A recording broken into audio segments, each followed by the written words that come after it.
Verses 12 to 16. We have here the story of a plot against the life of Paul, how it was laid, how it was discovered, and how it was defeated. How this plot was laid. They found they could gain nothing by popular tumult, or legal process, and therefore have a recourse to the barbarous method of assassination. They will come upon him suddenly, and stab him, if they can but get him within their reach. So restless is their malice against this good man that, when one design fails, they will turn another stone. Now observe here who they were that formed this conspiracy. They were certain Jews that had the utmost degree of indignation against him because he was the apostle of the Gentiles, v. 12. And they were more than 40 that were in the design, v. 13. Lord, how are they increased that trouble me? When the conspiracy was formed, when it was day, Satan had filled their hearts in the night to purpose it, and, as soon as it was day, they got together to prosecute it, answering to the account which the prophet gives of some who work evil upon their beds, and when the morning is light they practice it, and are laid under a woe for it. Micah 2:1.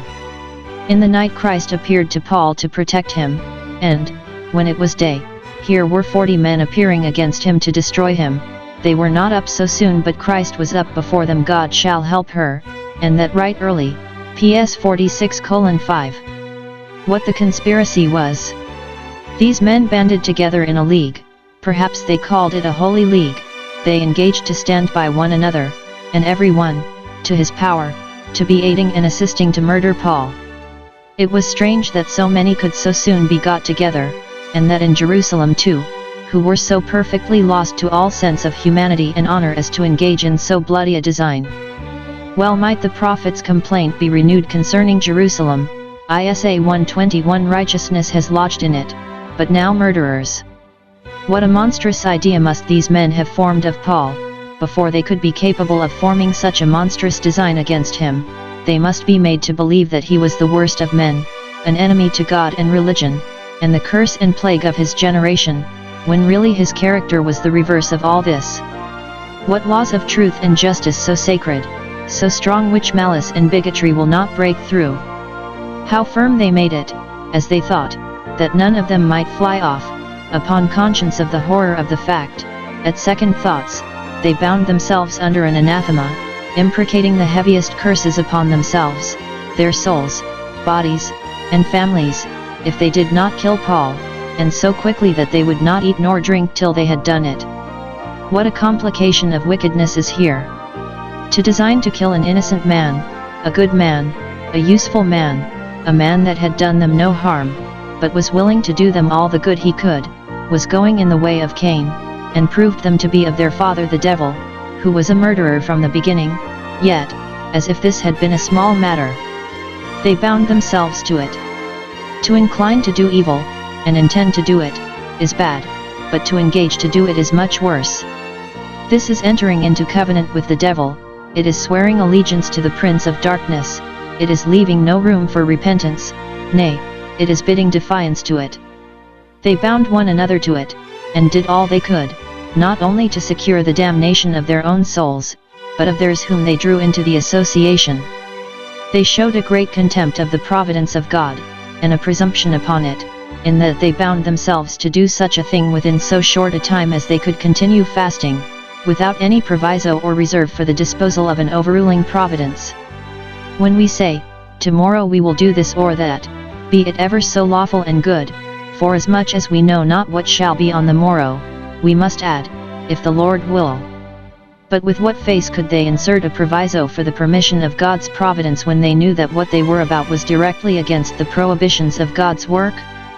They showed a great contempt of their own souls and bodies, of their own souls, in imprecating a curse upon them if they did not proceed in this desperate enterprise. What a woeful dilemma did they throw themselves upon!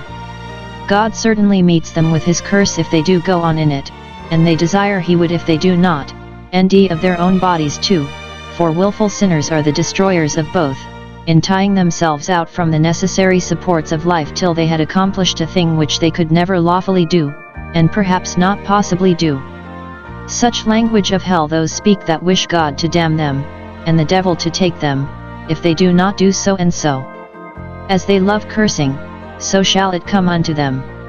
Some think the meaning of this curse was, they would either kill Paul, as an Achan, an accursed thing, a troubler of the camp, or, if they did not do it, they would make themselves accursed before God in his stead.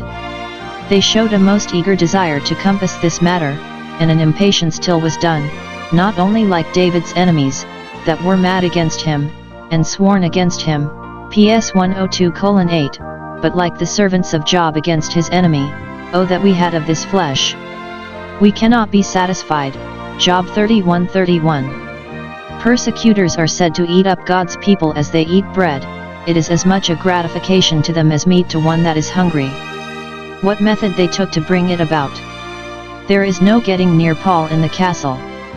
He is there under the particular protection of the government, and is imprisoned, not, as others are, lest he should do harm, but lest he should have harm done him, and therefore the contrivance is that the chief priests and elders must desire the governor of the castle to let Paul come to them to the council chamber, to be further examined.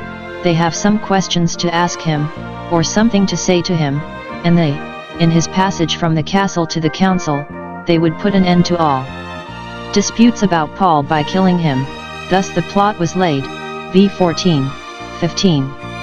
Having been all day employed in engaging one another to this wickedness, towards evening they come to the principal members of the great Sanhedrim, and, though they might have concealed their mean design and yet might have moved them upon some other pretence to send for Paul, they are so confident of their approbation of this villainy, that they are not ashamed nor afraid to own to them that they have bound themselves under a great curse, without consulting the priests first whether they might lawfully do it, that they will eat nothing the next day till they have killed Paul.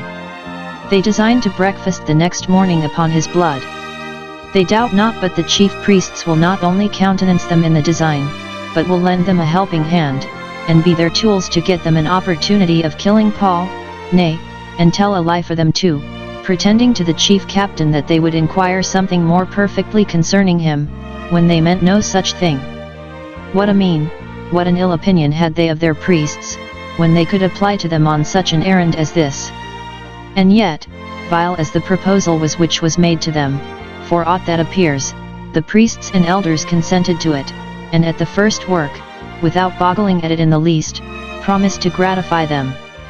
Instead of reproving them, as they ought, for their wicked conspiracy, they bolstered them up in it, because it was against Paul whom they hated, and thus they made themselves partakers of the crime as much as if they had been the first in the conspiracy.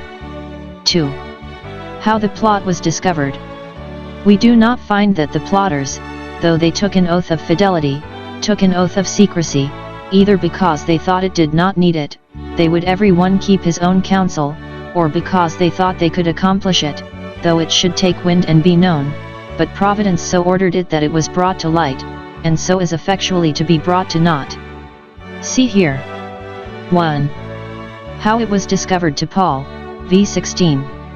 There was a youth that was related to Paul, his sister's son, whose mother probably lived in Jerusalem, and somehow or other, we are not told how, he heard of their lying in wait, either overheard them talking of it among themselves, or got intelligence from some that were in the ploy, and he went into the castle, probably, as he used to do, to attend on his uncle, and bring him what he wanted, which gave him a free access to him, and he told Paul what he heard. Note, God has many ways of bringing to light the hidden works of darkness, though the contrivers of them dig deep to hide them from the Lord. He can made a bird of the air to carry the voice, Eccle 10:20, or the conspirators' own tongues to betray them.